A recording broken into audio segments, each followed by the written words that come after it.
Welcome to Healthy versus Toxic, the podcast where licensed mental health professionals explore what makes a relationship healthy or unhealthy or even abusive, all from a scientifically informed perspective. Hello, this is Dr. Grande. Today's question asks, what is parental alienation? And I've also heard the question, what is parental alienation syndrome? And is that a real thing? So this is an interesting topic that comes up fairly frequently when counseling individuals who are going through a divorce, specifically a divorce that involves a custody dispute. Parental alienation is when one parent tries to damage the relationship between the children or a child and the other parent. So the technical definition would be parental alienation refers to either a state of the relationship between a child and a parent whom the child rejects without good cause, or to the child's attitudes, beliefs, thoughts, and behaviors that reflect an unreasonable aversion to the parent with whom he or she formerly enjoyed normal relations. For example, a mother and a father are going through a divorce. The couple has a daughter. So the mother tells the daughter about how bad the father is, trying to make the daughter have a negative view of the father, also trying to get the daughter to sympathize with the mother's position. Ostensibly, the end goal would be for the daughter to tell a judge that she wants to live with the mother and not the father, and potentially to tell the judge that she doesn't want to see the father at all. Generally, parental alienation is divided into 3 levels of severity across 2 dimensions: parental alienating behaviors and the level of severity of the child's parental alienation. So as I illustrate these levels across these 2 dimensions, I'm going to stay with this example of the mother engaging in parental alienating behaviors, just for the sake of clearly identifying to whom I am referring. Of course, it doesn't have to be a mother. It could be either parent who is engaging in these behaviors. And of course, it doesn't have to be a daughter. It could also be a son. So starting with the parental alienating behaviors, again, this is an example of what the mother would do. The first level is mild. This is fairly common, and we see this in a lot of couples who are getting a divorce. The mother might say something critical of the father to the daughter. It's more of an occasional thing, expressing dissatisfaction or anger. The behavior does tend to increase after separation, but if it's at the mild level of severity, the mother will often regret the behavior and make an effort to change it and support the daughter's positive relationship with the father. The next level is moderate. Here we see the communication of negative themes about the father, like the idea that the father had an affair, like the idea that the father doesn't really love the daughter. He only wants custody of the daughter to get back at the mother. The idea that the father is dangerous and violent or a worthless human being. And also this idea that he's being manipulative. With the moderate level, the mother has difficulty recognizing how inappropriate her behavior is. Then we have the severe level. With this level, we see recurring, harsh, unmitigated criticism. The mission here is to destroy the child's relationship with the father. Some examples. The mother who reprimands or punishes the daughter because the daughter asked to spend time with the father, or the daughter didn't express enough negative sentiment to the father, so she wasn't negative enough, or maybe she was a little bit positive, which would be even worse, or the daughter didn't outright refuse to have contact with the father. Parents at this level have an unwavering view of the other parent. They are more likely to violate a court order, like specifically one around parental visitation schedules, and parents at this level often accuse the other parent of numerous bad acts. So how about the levels of severity from the other point of view? The 3 dimensions related to the child who has been exposed to parental alienating behaviors from a parent. At the mild level of parental alienation in the daughter, again, I'm using the daughter here as the example. The daughter may complain a little bit about spending time with the father, may resist the idea, but when she's with the father, her behavior returns to normal. Any negative thoughts, feelings, or behaviors go away. So, of course, this level of parental alienation isn't ideal, but it's not really the focus of too much attention. There's much more attention related to the moderate and severe levels. Typically, the mild level of severity doesn't become worse. It doesn't advance to a higher level of severity. So moving to the moderate level, here the daughter strongly resists contact with the father, to the point where she is withdrawn, antagonistic, contemptuous, and difficult to manage when she's in the presence of the father. Unfortunately, a child at this level is often on a course to end up at the severe parental alienation level. So unlike the mild level, this one does have a progression to it, typically. So moving to the severe level, here we see nothing short of intense fear and hatred toward the father. The daughter refuses to go with the father, or if she does go, she only goes grudgingly. The daughter engages in deliberately defiant and oppositional acts to send a clear message to the father. Like when she's with the father, she has continual contact with the mother through social media posts, talking on the telephone, or text messaging. The daughter may destroy or steal possessions of the father, particularly if those possessions have some sort of sentimental value, or if they're documents related to the divorce proceedings. She may also directly threaten the father with harm or run away. Another symptom we see at this level is entering into a conspiracy with the mother to falsely accuse the father of bad acts. This behavior at the severe level, and even at the other two levels, is often factored in by the court.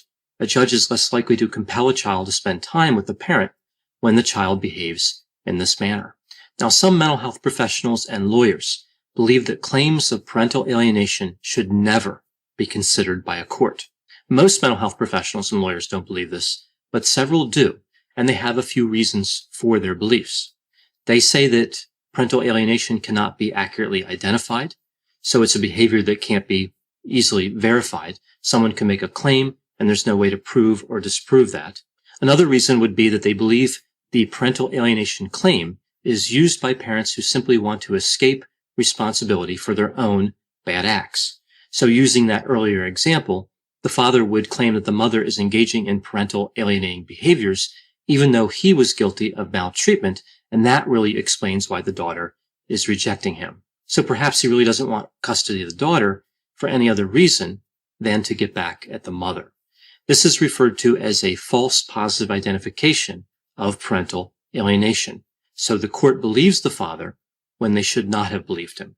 It's interesting to me that this movement ever gained any ground, this idea that parental alienation should not be considered by judges. We know from the scientific literature that parental alienating behaviors and the presence of parental alienation in a child can be readily identified. So this idea that we don't know parental alienation when we see it is just not true. Hi, I'm Matt Harris. Seton Tucker and I host the podcast Impact of Influence, which for 2 years covered in depth Alec Murdaugh, who was eventually convicted in 2023 of murdering his wife Maggie and son Paul. That story continues to evolve, and we will cover that. Plus, we will tell you stories of other true crime events that have happened in the South. Please join us on Impact of Influence. And give us a follow on the Impact of Influence Facebook page. Welcome to the Bravery Academy. My name is Emma Ferris and I'm your host. This podcast is crafted to share the stories of courageous individuals who've overcome adversity and found the courage to live their best lives. We'll explore the science of well-being, courage and connection, and interview top thought leaders, game changers, and survivors. It is from these stories that we learn what resilience is, how to heal, how to recover, and how to be brave. Now, it is fair to say that it's not always easy to distinguish normative problematic behavior from parental alienation. And in a moment, I'll review 7 criteria that can be used by mental health professionals to aid in making this distinction. Now, as far as the lying part, the idea that one parent is going to lie about parental alienation, lying is something that mental health professionals and lawyers who are working with divorcing clients need to get used to. It's remarkably common in these situations.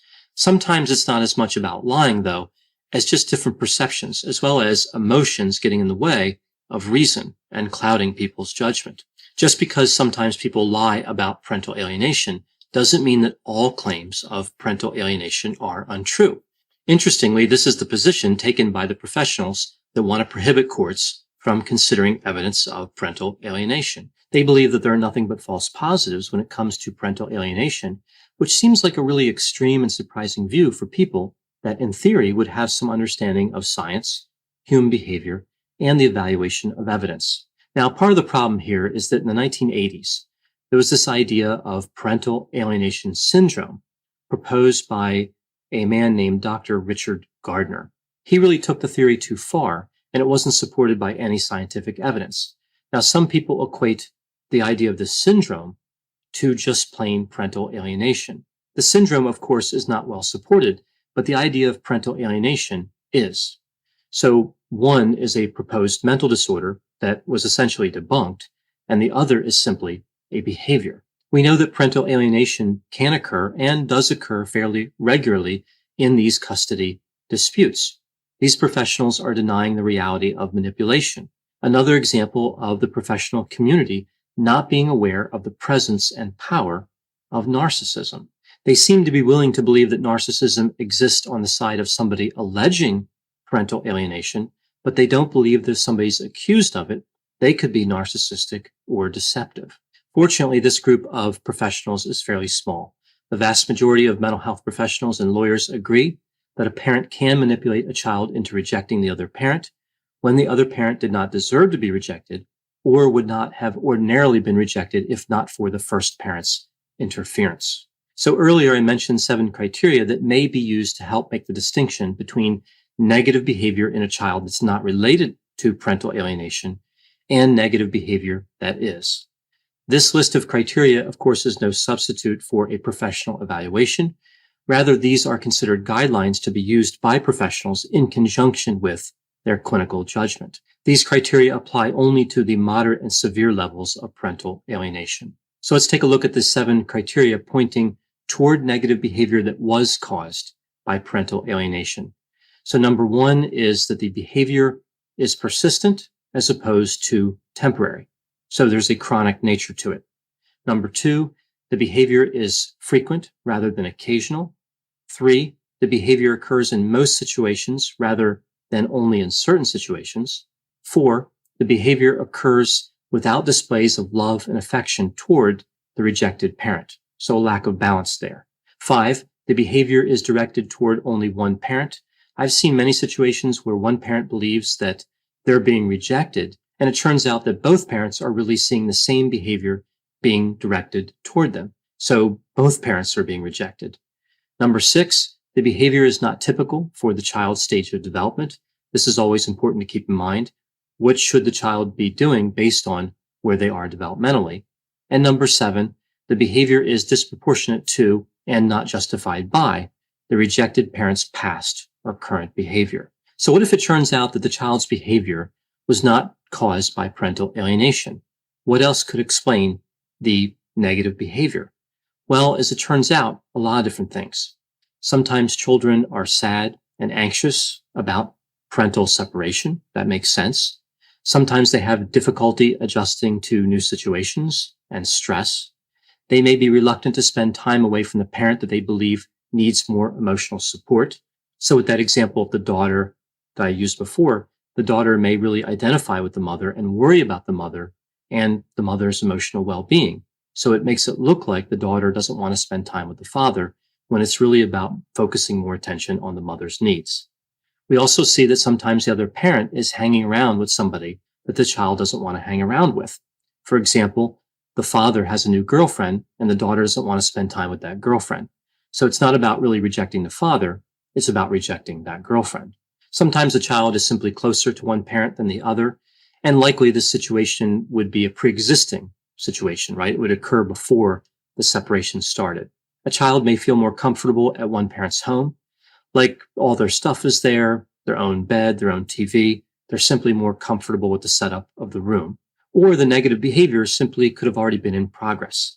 The child was moving away from one parent and toward the other, perhaps before the separation. It's not unusual as a child grows up that their level of attachment changes with both the parents, and sometimes they move to being more detached. If that happens to correspond with the separation, one or both of the parents may think that the separation is causing that detachment. So those are some thoughts on parental alienation. When couples are going through a separation, that's a very stressful time. So it makes sense that people would be more aware and alert to situations like this. Thanks for listening. This has been a production of Ars Longa Media. The executive producer is Dr. Patrick Beeman. For more content, please visit our website at arslonga.media. To leave feedback or suggestions, send an email to info@arslonga.media.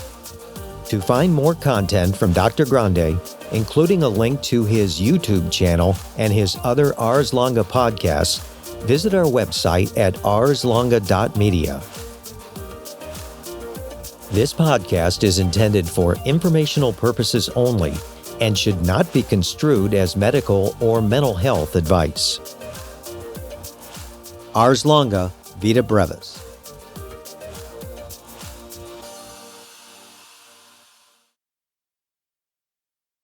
Hi there, I'm Heather Drago. And I'm Sarah Saunders. We host the podcast, That's a Hard No, about saying no and setting boundaries. So you can become that true and empowered you that this world needs. Saying no isn't just okay. It's the key to living an authentic, fulfilling life. I'm a licensed professional clinical counselor, so while this podcast is in no way a replacement for one-on-one therapy, I suppose I know what I'm talking about. I'd say so. We talk about learning to say no and set healthy boundaries and how it impacts mental health, physical health, relationships, parenthood, and more. Subscribe wherever you get your podcasts and visit our website, hardnopodcast.com. We're here to help you find your no and say it unapologetically. That's a hard no.